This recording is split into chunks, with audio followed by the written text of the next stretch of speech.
قصہ خوانی پشاور میں موجود یادگار شہداء ہمیں مارکے آزادی کی خوناشام تاریخ یاد دلاتی ہے۔ جب انگریز سامراج کے خلاف پاک و ہند میں تحریک زوروں پر تھی تو اس کے اثرات صوبہ سرحد خیبر پختونخوا پر بھی پڑے۔ ملک کی آزادی کے لیے جہاں دیگر حصوں میں خون کے چراغ جلائے گئے، وہاں پشاور کے غیور شہریوں نے بھی جانوں کے نذرانے پیش کیے۔ اس تحریک کے روح رواں باچا خان اور امام حریت مفتی عبدالرحیم پوپلزئی تھے، جنہیں انگریز سرکار نے باغیوں کا سرخیل قرار دے کر سب سے پہلے گرفتار کیا۔ پشاور کی تاریخ میں 23 اپریل 1930 کو ہمیشہ خونی دن کے طور پر یاد رکھا جائے گا۔ اس روز انگریز فوج نے شہریوں کے خون سے ہولی کھیلی۔ یہ تاریخ پاک و ہند میں جلیانوالہ باغ کے بعد دوسرا بڑا واقعہ تھا۔ یاد رہے کہ یہ پرتشدد و رونگٹے کھڑے کر دینے والا واقعہ اچانک رونما نہیں ہوا تھا، بلکہ اس سے کئی روز قبل ہی گرفتاریوں کا سلسلہ شروع ہو گیا تھا، جب اللہ بخش برکی و غلام ربانی سیٹھی جیسے سرکردہ شہریوں نے جلوس کی شکل میں تھانہ اے ڈویژن کابلی میں گرفتاریاں دیں تو اس سے لوگوں کے جوش و خروش میں مزید اضافہ ہو گیا۔ چونکہ یہ مارکا جمعیت نوجوان سرحد، کانگریس کمیٹی اور نوجوان بھارت سبھا کے پلیٹ فارم سے لڑا گیا تھا، اس لیے کاکا جی سنوبر حسین، عبدالغفور آتش، کامریڈ رام سرن نگینا، کامریڈ سادھو سکھ، اچرج رام، بخشی فقیر چند، محمد یونس قریشی، غلام ربانی سیٹھی اور اللہ بخش برکی جیسے رہنماؤں نے مشترکہ طور پر اس تحریک میں حصہ لیا۔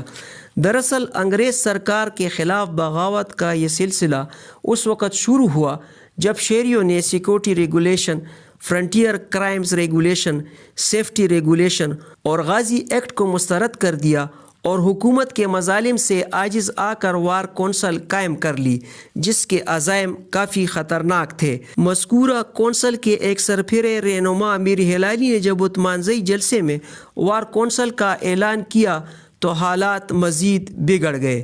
یاد رہے کہ اس خونی مارکے سے قبل 21 اپریل کو بھی شہریوں نے شاہی باغ میں احتجاج کیا۔ ادھر مفتی عبدالرحیم پوپلزئی کی رہائش گاہ پر صلاح مشورے شروع ہو گئے، جس کی انگریز سرکار کو خبر ہو گئی اور صبح ہوتے ہی مفتی عبدالرحیم پوپلزئی سمیت اکثر رہنماؤں کو گرفتار کر لیا گیا۔ نہتے شہریوں کو خون میں نہلانے سے قبل 23 اپریل کی صبح انگریز ڈپٹی کمشنر میٹکاف کی سخانی میں دندناتا ہوا چوک میزگراں تک گیا، جس کا مقصد ہجوم کو اشتعال دلانا تھا۔ تاہم جیسے ہی وہ واپس ہوا تو اس کے سر میں ایک شہری نے اینٹ مار دی، جس کی تاب نہ لا کر وہ تھانہ کابلی کی سیڑھیوں پر گر گیا۔ جب مظاہرین مزید مشتعل ہو گئے تو چھاؤنی سے فوج طلب کر لی گئی، جو جیل پل پر تیار کھڑی تھی۔ جیسے ہی فوج پہنچی 10 بدس لڑائی شروع ہو گئی۔ اس وقت کے انگریز ڈی ایس پی کی رپورٹ کے مطابق S S P mister Fox کو ہجوم نے گھیر لیا، جبکہ لیفٹیننٹ سینج بھی یرغمال تھا۔ اب دونوں جانب ڈو اور ڈائی والی صورتحال بن گئی۔ اس دوران ایک انگریز افسر نے اپنی موٹر سائیکل شہری پر چڑھا دی۔ یہ صفاقانہ حرکت عبدالرحمن نامی شہری سے برداشت نہ ہوئی اور اس نے کلہاڑی کے ایک وار سے اس کا سر تن سے جدا کر دیا۔ بفرے ہوئے ہجوم کو روکنے کے لیے پہلے مسلمان سپاہیوں کو گولی چلانے کا حکم دیا گیا، مگر جب انہوں نے انکار کر دیا تو خود انگریزوں نے آگے بڑھ کر گولیوں کی بوچھاڑ کر دی۔ کہتے ہیں کہ رات گئے تک قتل عام جاری رہا اور اس ریاستی دہشت گردی میں کم و بیش 400 شہریوں کو خون میں نہلا دیا گیا۔ تاہم اس وقت کی سرکاری رپورٹ میں یہ تعداد محض 30 بتائی گئی اور اکثر لاشیں بھی غائب کر دی گئیں۔ سانحہ پر تھانہ کے موجودہ ڈی ایس پی گوہر علی اور ایس ایچ او راضی خان نے اپنے تاثرات کچھ یوں بیان کیے۔ ہمارے قصہ خوانی بازار میں جو یادگار شہداء ہے، اس کی ہسٹری کچھ اس طرح ہے کہ 1930 کا واقعہ ہے، جہاں پہ ایک تحریک چل رہی تھی گورنمنٹ کے خلاف۔ تو اس تحریک میں پھر اسی اسی زمانے میں لوگوں پہ فائر ہوئے تھے، جس میں کافی لوگ شہید ہوئے تھے۔ تو یہ یادگار شہداء ان شہداء کی یاد میں یہاں پہ یہ بنی ہوئی ہے۔ دا زما دویم پیریڈ دی کابلی تانے نن سبا چې د نن خان رازق شهید په نوم دا یادېږي۔ دا تاڼه ډېره زړه تاڼه ده او دې تاڼې تاریخ دا دی چې تاسو هم دا شهداو باره کې ذکر کوئ دا مینار چې شهدا چې دي نو دا شهدا د پاکستان جوړېدو نه مخکې دا یو اکسیډنټ شوی دی چې هغې کې هم د پولیس عمل دخل نه دا هغه وخت د انګریز دور آرمي دا یو دغه شی و نو هغې کې ډېر کسان ځایه شوي نو پولیس هغه وخت نه دا رول دی چې دې کوم بزنس خلک دي تاجران خلک دي دوی سره هغه وخت نه د پولیس ښه تعلق دی او ښه رویه ده او ښه د دوی چې څومره سپورټ کوي. قتل عام کے بعد پشاور 5 دن تک فوج کے قبضے میں رہا اور اس دوران شہری جنازے اٹھاتے رہے.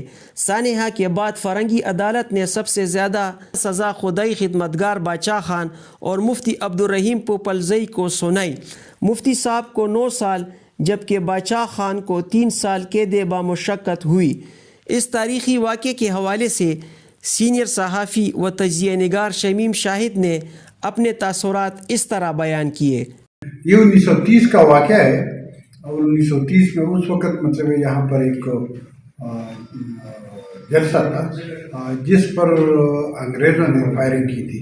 اس وقت یہاں پر جو اعداد و شمار تھے تو متضاد تھے, کوئی کہتا ہے کہ اتنے تھے کوئی کتنا اتنے, مگر اس میں بہرحال سینکڑوں لوگ جو تھے وہ شہید ہو گئے تھے, زخمی ہوئے تھے. پھر اس کے بعد ایسا ہوا کہ جو تحریک آزادی کے سیاسی رہنما تھے جس میں باچا خان تھا, جس میں عبدالرحیم پوپلزئی صاحب تھے اور تھے, ان کو گرفتار کر کے ان کے خلاف مقدمات درج کیے گئے تھے, ان کو قید کیے گئے تھے. میرے خیال میں باچا خان اور پوپلزئی صاحب کو 3 سال قید کی سزا ہوئی تھی. بدقسمتی یہ ہے کہ جو نیا نسل ہے ان کو ان تاریخی حقائق سے دور رکھا گیا ہے, اور اس کی اصل وجہ یہ ہے کہ جب انگریز نے فیصلہ کیا کہ وہ جا رہے ہیں اور وہ ہندوستان کو آزاد کر رہے ہیں تو انہوں نے تو یہاں پر ایک عجیب کھیل کھیلا. یہاں پر انہوں نے جو سول ملٹری اسٹیبلشمنٹ ہے اس کو براہ راست حکمرانی دی. جو سیاسی رہنما تھے جنہوں نے تحریک آزادی میں کام کیا تھا, جو آزادی کی جدوجہد میں پیش تھے, ان کو اقتدار سے دور رکھا گیا. ناظرین, آج جس جگہ پر یادگار شہداء موجود ہے یہاں پر 1930 میں عاشق حسین نامی میوہ فروش نے پہلی یادگار تعمیر کروائی, جس پر شہریوں نے پھول چڑھانا شروع کر دیے تو انگریز حکومت نے اس کو مسمار کر دیا.